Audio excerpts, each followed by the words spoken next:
My name's Marie, and I'm the parent of a now adult child who experienced psychosis during first year of university. So that was a few years ago. My name's Lillian. My son had his first episode with psychosis when he was 17 and in his first year of university. I'm a parent of 2 adult children who have experienced first episode psychosis. I knew practically nothing about psychosis.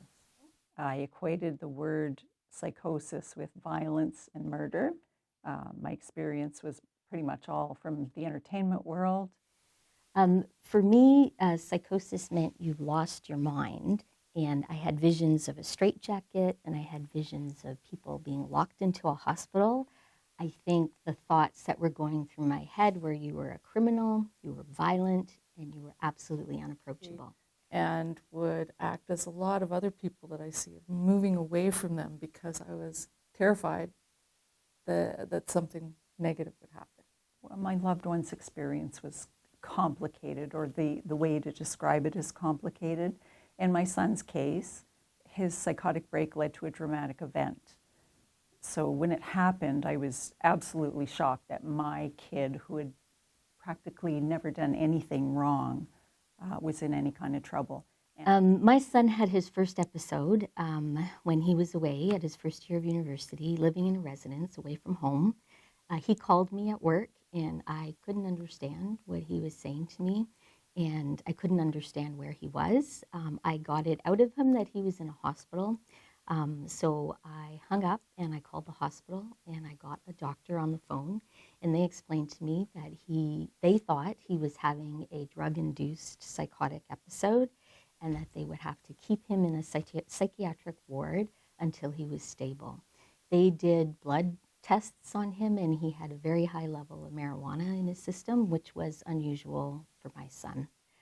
My children experienced psychosis in a way that, to begin with, it was really small changes that I was not really paying attention to. Over time, those symptoms grew, had general changes in thinking and withdrawal from their usual activities. That was something they had in common. Other symptoms they had were delusions, paranoia, sleep disturbance was definitely a big one, auditory hallucinations, and thoughts of self-harm. And he was detained at the Canada-US border. So I was numb from shock. I was operating on autopilot.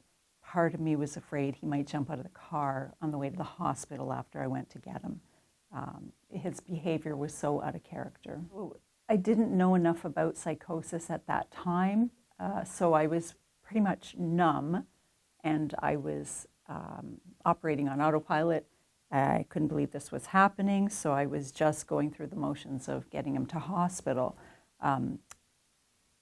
So later, I could see what led up to it, and it played out in reverse for me. So I was asking, what's going on? Why are you here? What happened? And he was being super articulate and slow. My husband and I went to Ottawa to stay by the hospital and saw him every day. And his behavior was very erratic, and he was very talkative, and he was intense, and he was emotional. And we could see that his brain was his brain was firing, and he wasn't able to slow down, and he was absolutely not able to get any rest.